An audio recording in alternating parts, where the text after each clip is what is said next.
महादेव।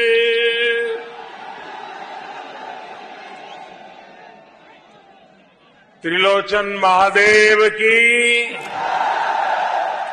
माता शीतला चौकिया देवी की, उत्तर प्रदेश के ऊर्जावान और लोकप्रिय मुख्यमंत्री श्रीमान योगी आदित्यनाथ जी, केंद्रीय मंत्रिपरिषद के मेरे साथी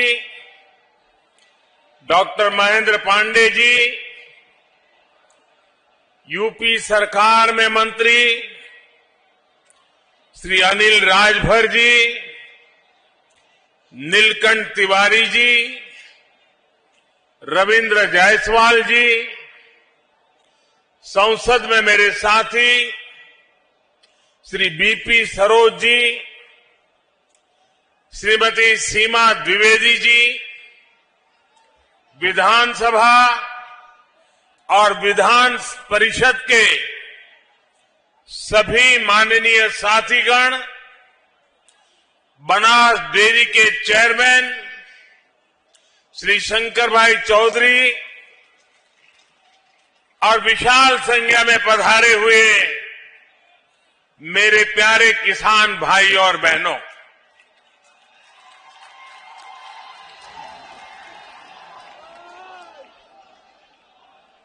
वाराणसी के इस पिंजरा क्षेत्र के लोगन के प्रणाम करत हैला।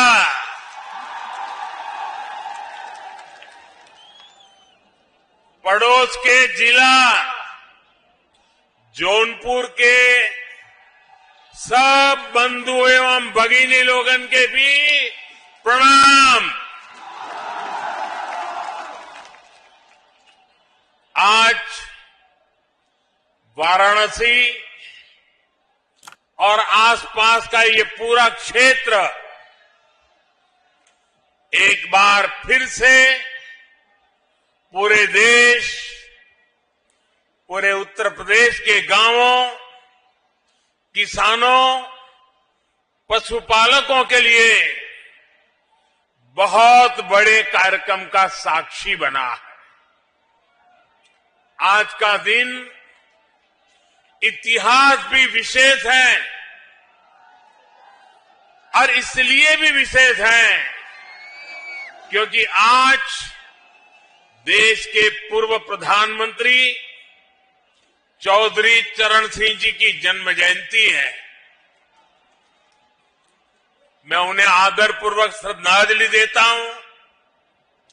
उनकी स्मृति में देश किसान दिवस मना रहा है। साथियों, हमारे यहां गाय की बात करना, गोबर धन की बात करना, कुछ लोगों ने ऐसे हालात पैदा कर दिए हैं जैसे कोई गुनाह कर रहे हैं, गुनाह बना दिया है। गाय कुछ लोगों के लिए गुनाह हो सकती है, हमारे लिए गाय माता है, पूजनीय है। गाय भैंस का मजाक उड़ाने वाले लोग ये भूल जाते हैं कि देश के 8 करोड़ परिवारों की आजीविका ऐसे ही पशुधन से चलती है।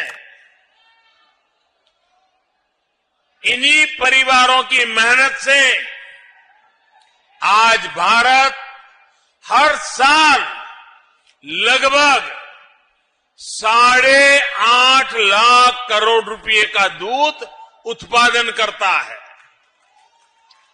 और ये राशि जितना भारत में गेहूं और चावल का उत्पादन होता है, उसकी कीमत से भी कहीं ज्यादा ये दूध उत्पादन की कीमत है। इसलिए भारत के डेयरी सेक्टर को मजबूत करना आज हमारी सरकार की सर्वोच्च प्राथमिकताओं में से एक है। इसी कड़ी में आज यहां बनास काशी संकुल का शिलान्यास किया गया है। साथियों, अब मैदान छोटा पड़ गया है, जगह नहीं है। आप वहीं पर अपने आप को संभाल लीजिए।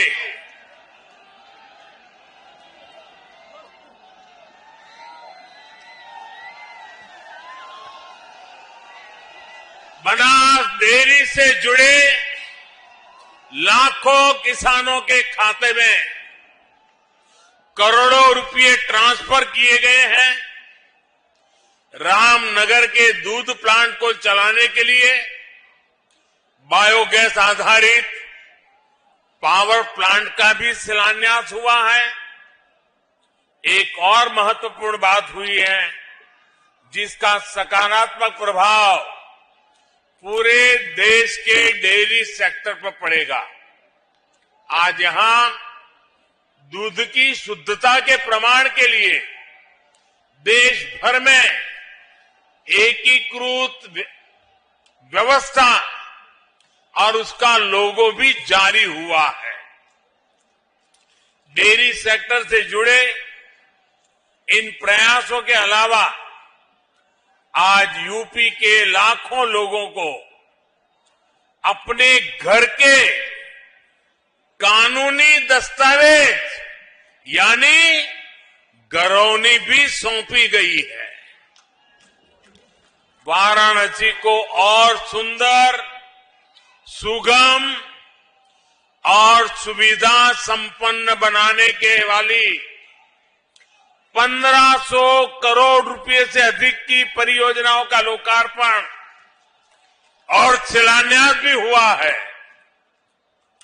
इन सभी विकास परियोजनाओं के लिए आप सभी को बधाई। यूपी और देश भर के गोपालकों को विशेष बधाई। साथियों, एक जमाना था जब हमारे गांवों के घर आंगन में मवेशियों के झुंड ही संपन्नता की पहचान थे। और हमारे यहां तो कहा भी जाता था, हर कोई इसे पशुधन कहता है। किसके दरवाजे पर कितने खूंटे हैं, इसको लेकर स्पर्धा रहती थी। हमारे शास्त्रों में भी कामना की गई है, गावों में सर्वतः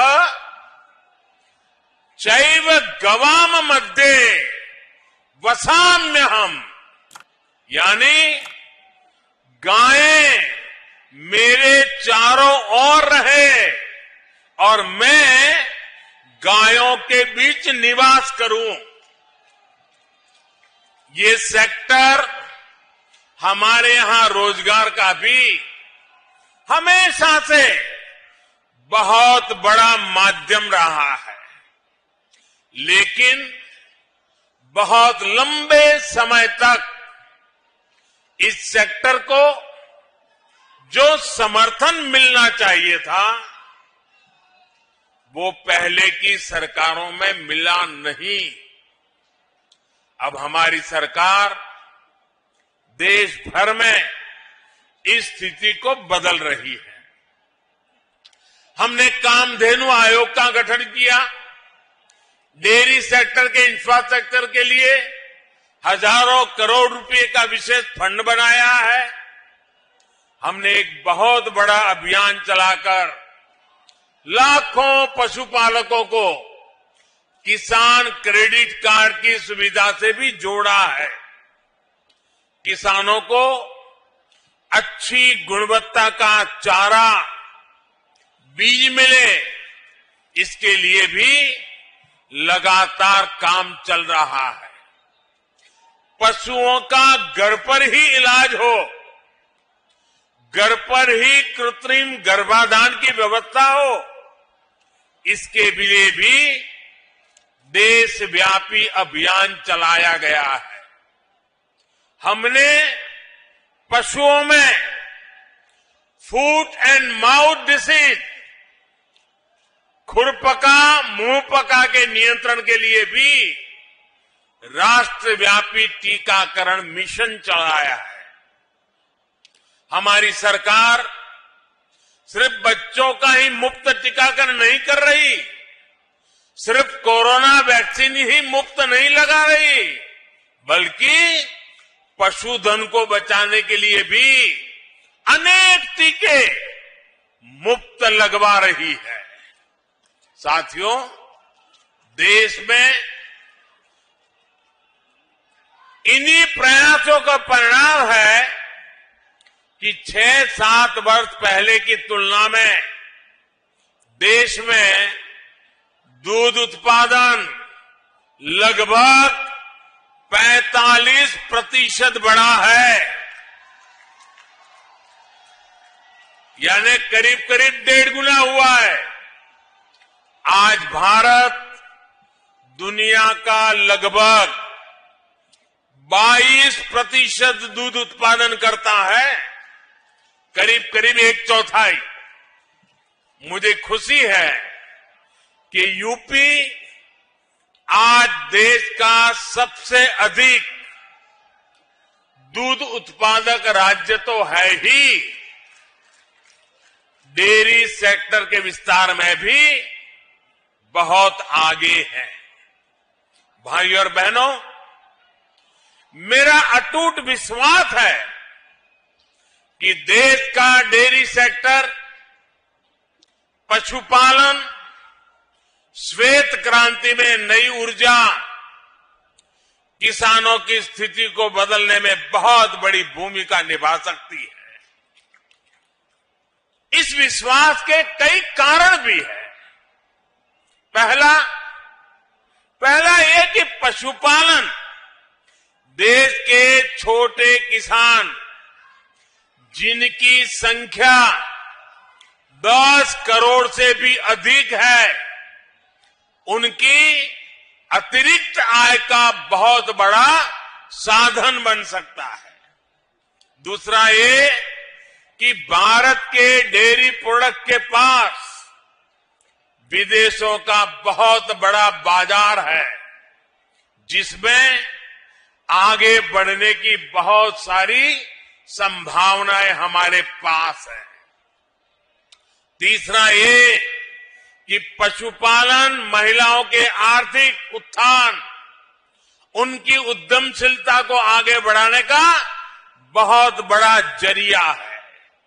और चौथा ये कि जो हमारा पशुधन है वो बायोगैस, जैविक खेती, प्राकृतिक खेती का भी बहुत बड़ा आधार है। जो पशु दूध देने योग्य नहीं रह जाते, वो बोझ नहीं होते, बल्कि वो भी हर दिन किसानों की आय बढ़ा सकते हैं। भाइयों और बहनों, डबल इंजन की हमारी सरकार पूरी ईमानदारी से, पूरी शक्ति से किसानों का, पशुपालकों का साथ दे रही है। आज यहां जो बनास काशी संकुल का शिलान्यास किया गया है, वो भी सरकार और सहकार की इसी भागीदारी का प्रमाण है। सहकारिता क्षेत्र में अहम भूमिका निभाने वाली बनास डेयरी और पूर्वांचल के किसानों, गोपालकों के बीच आज से एक नई साझेदारी शुरू हुई है।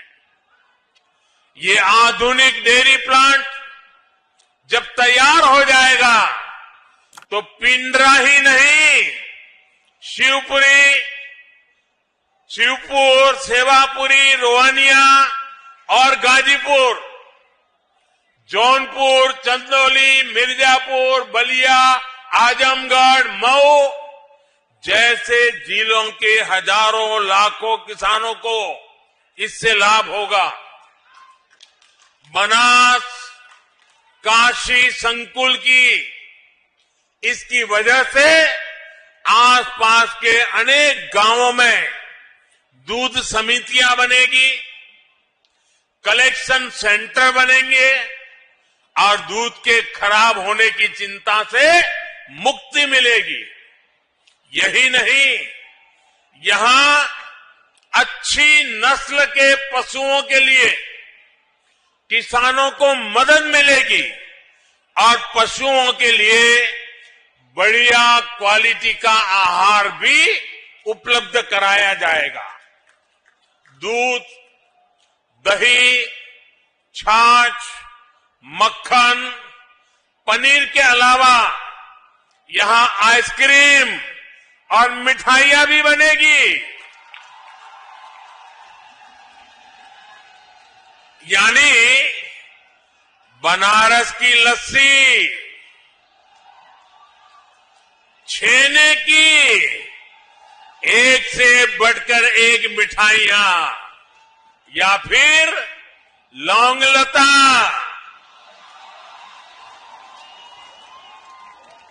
इन सब का स्वाद और बढ़ जाएगा।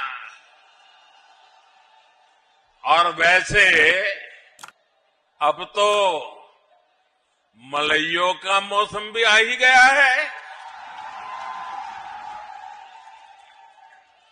एक प्रकार से बनास काशी संकुल बनारस के रस को और बढ़ा देगा।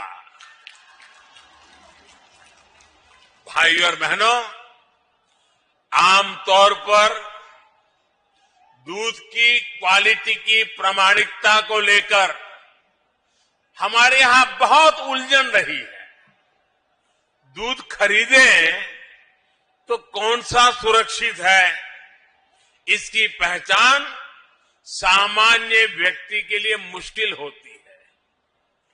प्रामाणिकता के लिए अलग अलग व्यवस्थाओं के कारण पशुपालकों, दुग्ध संघों सहित पूरे डेयरी सेक्टर को भी अनेक कठिनाइयों का सामना करना पड़ता है। अब देश भर के डेयरी सेक्टर के लिए इस चुनौती का, इसका समाधान किया गया है। आज भारतीय मानक ब्यूरो ने देश भर के लिए एकीकृत व्यवस्था जारी की है। सर्टिफिकेशन के लिए कामधेनु गाय की विशेषता वाला एकीकृत लोगो भी लॉन्च किया गया है। ये प्रमाण, ये लोगो दिखेगा तो शुद्धता की पहचान आसान होगी और भारत के दूध उत्पादकों की विश्वसनीयता भी बढ़ेगी। साथियों, आज देश की बहुत बड़ी जरूरत डेयरी सेक्टर से जुड़े पशुओं से जो अपशिष्ट निकलता है उसके सही इस्तेमाल का भी है। रामनगर के दूध प्लांट के पास बायोगैस से बिजली बनाने वाला प्लांट का निर्माण ऐसा ही एक बहुत बड़ा प्रयास है।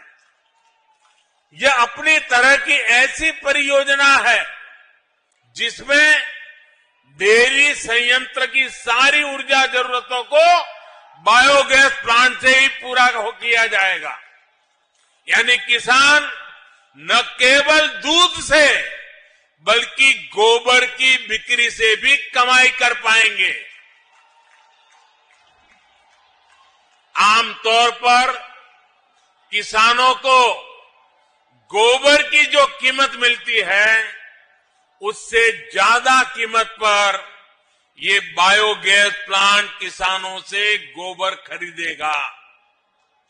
यहां जो बायो स्लरी बनेगी उसका उपयोग बायो स्लरी आधारित जैविक उर्वरकों के उत्पादनों के लिए भी किया जाएगा।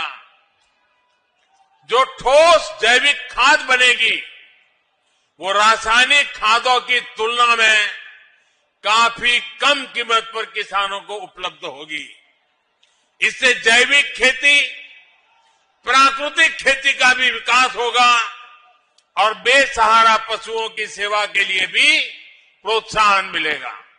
साथियों, एक समय था जब भारत में नेचुरल फार्मिंग, प्राकृतिक खेती और प्राकृतिक तरीके से खेती होती थी। प्राकृतिक खेती यानी खेती में कोई बाहरी मिलावट नहीं। जो खेत से मिल रहा है, खेती में जुड़े पशुओं से मिल रहा है, वही तत्व खेती को बढ़ाने के काम में आते थे। खाद हो, कीटनाशक हो, सब कुछ प्राकृतिक तरीके से ही बनते थे, इस्तेमाल होते थे। लेकिन समय के साथ प्राकृतिक खेती का दायरा सिमटता गया, उस पर केमिकल वाली खेती हावी होती गई। धरती मां के कायाकल्प के लिए, हमारी मिट्टी की सुरक्षा के लिए, आने वाली पीढ़ियों के भविष्य को सुरक्षित रखने के लिए अब हमें एक बार फिर प्राकृतिक खेती की तरफ मुड़ना ही होगा। यही आज समय की मांग है और इसलिए अब सरकार नेचुरल फार्मिंग को बढ़ावा देने के लिए, किसानों को जागरूक करने के लिए बहुत बड़ा अभियान भी चला रही है। और आज जब हम आजादी के 75 साल आजादी का अमृत महोत्सव मना रहे हैं, तब मैं देशवासियों से, खास करके मेरे किसान भाइयों बहनों से, विशेषकर मेरे छोटे किसानों को आज किसान दिवस पर आग्रह करूंगा कि आप प्राकृतिक खेती की तरफ आगे बढ़ें। प्राकृतिक खेती खर्च भी कम होता है, उत्पाद भी बढ़ता है। ये खेती का सबसे सस्ता तरीका है, सबसे सुरक्षित तरीका है और आज के विश्व में प्राकृतिक खेती से पैदा हुई फसलों की कीमत भी बहुत ज्यादा है।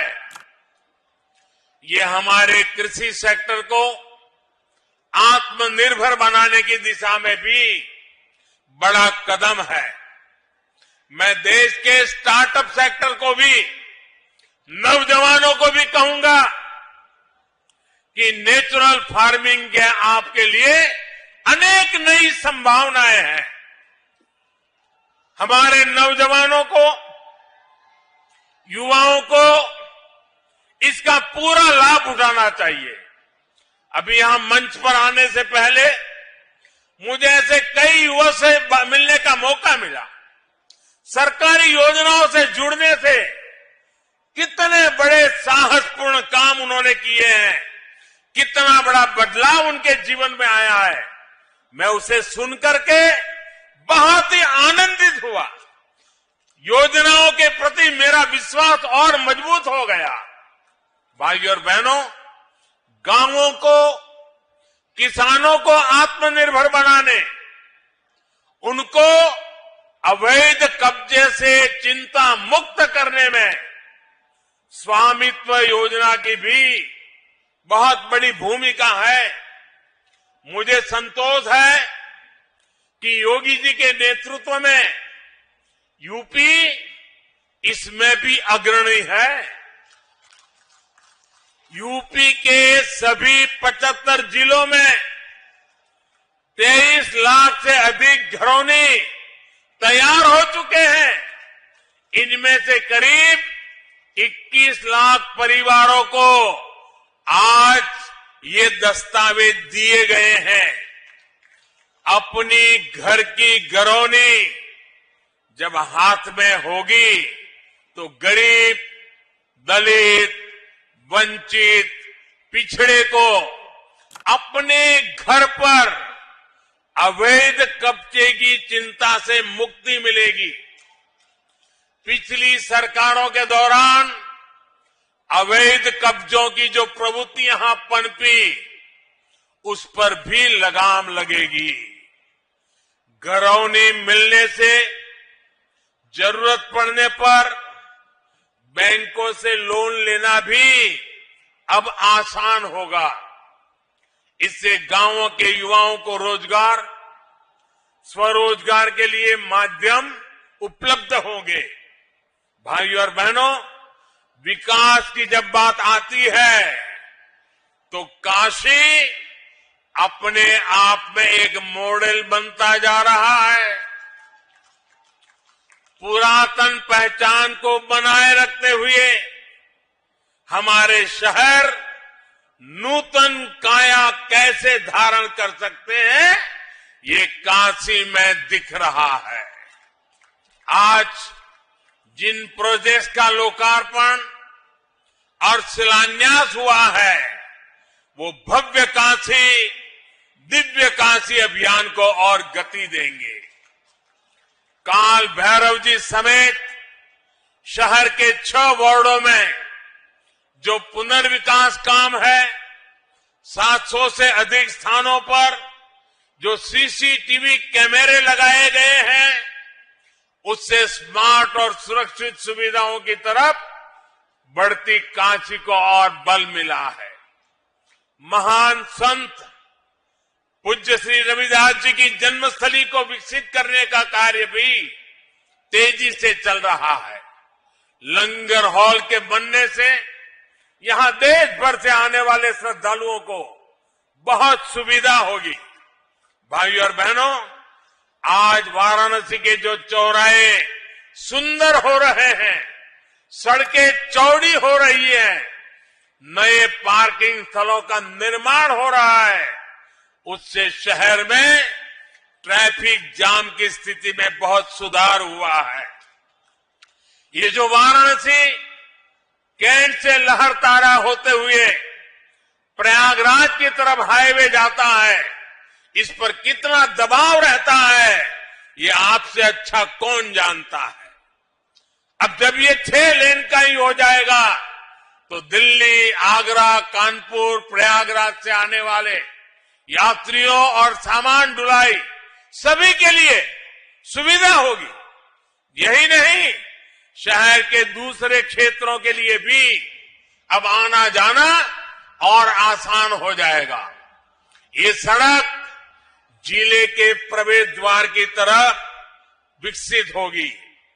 वाराणसी, भदोही, गोपीगंज सड़क के चौड़ीकरण से शहर से निकलने वाली गाड़ियां रिंग रोड फेज 2 से होते हुए बाहर से जा पाएगी। इससे भारी जाम से मुक्ति मिलेगी। भाइयों और बहनों, हेल्थ, एजुकेशन और रिसर्च हब के रूप में काशी की पहचान को सशक्त करने के लिए निरंतर प्रयास चल रहे हैं। आज एक आयुष अस्पताल का लोकार्पण हुआ है, तो नए होम्योपैथिक मेडिकल कॉलेज की स्थापना का काम शुरू हुआ है। इस प्रकार की सुविधाओं से भारतीय चिकित्सा पद्धति के अहम सेंटर के रूप में भी काशी उभरने वाला है। क्षेत्रीय निर्देश मानक प्रयोगशाला के बनने से जल परीक्षण, कपड़े और कालीन से जुड़े परीक्षण यहां हो पाएंगे। इससे वाराणसी और आसपास के अनेक उद्योगों को, बुनकरों को सीधा लाभ होगा। वहीं अंतर्राष्ट्रीय राइस रिसर्च सेंटर में जो नई स्पीड ब्रीडिंग फैसिलिटी स्थापित की गई है, उससे धान की नई किस्म विकसित करने में अब पहले के मुकाबले बहुत कम समय लग रहेगा। भाइयों और बहनों, मैं जब काशी के उत्तर प्रदेश के विकास में डबल इंजन की डबल शक्ति और डबल विकास की बात करता हूं तो कुछ लोगों को जरा कष्ट ज्यादा ही हो जाता है। ये वो लोग हैं जिन्होंने उत्तर प्रदेश की राजनीति को सिर्फ और सिर्फ जाति, पंथ, मत, मजहब के चश्मे से ही देखा। इन लोगों ने कभी नहीं चाहा कि यूपी का विकास हो, यूपी की आधुनिक पहचान बने। स्कूल, कॉलेज, अस्पताल, सड़क, पानी, बिजली, गरीबों के घर, गैस कनेक्शन, शौचालय, इनको तो वो विकास मानते ही नहीं है। सबका साथ, सबका विकास, सबका विश्वास और सबका प्रयास की ये भाषा भी उनके सिलेबस में, उनकी डिक्शनरी में ये बातें है ही नहीं है।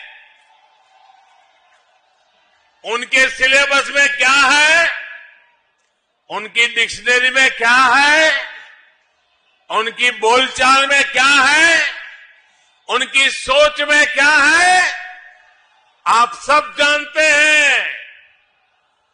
उनके सिलेबस में है माफियावाद, परिवारवाद। उनके सिलेबस में है घरों, जमीनों पर अवैध कब्जा। पहले की सरकारों के समय यूपी के लोगों को जो मिला और आज यूपी के लोगों को हमारी सरकार से जो मिल रहा है, उसका फर्क साफ है, उसका फर्क साफ है। हम यूपी में विरासत को भी बढ़ा रहे हैं, यूपी का विकास भी कर रहे हैं। लेकिन सिर्फ अपना स्वार्थ सोचने वाले इन लोगों को यूपी का विकास पसंद नहीं आ रहा। हालात तो ये हैं कि इन लोगों को पूर्वांचल के विकास से, बाबा के काम से, विश्वनाथ धाम के काम से भी आपत्ति होने लगी है। मुझे बताया गया है कि बीते रविवार काशी विश्वनाथ धाम में दर्शन के लिए 1.5 लाख से ज्यादा श्रद्धालु पहुंचे थे। यूपी को दशकों पीछे धकेलने वाले इन लोगों की नाराजगी अभी और बढ़ेगी। जिस तरह पूरे यूपी के लोग डबल इंजन की सरकार के साथ डटकर खड़े हैं, हमें आशीर्वाद दे रहे हैं, और जैसे जैसे आशीर्वाद बढ़ता जाता है, उनका गुस्सा 7वें आसमान पर पहुंचेगा। साथियों, डबल इंजन की सरकार यूपी के विकास के लिए दिन रात ऐसी ही मेहनत करती रहेगी। महादेव के आशीर्वाद और काशी वासियों के स्नेह से विकास के नए रिकॉर्ड बनाते रहेंगे। इसी विश्वास के साथ सभी विकास परियोजनाओं की आप सबको बहुत बहुत बधाई देता हूं। मेरे साथ बोलिए भारत माता की, भारत माता की, भारत माता की। बहुत बहुत धन्यवाद।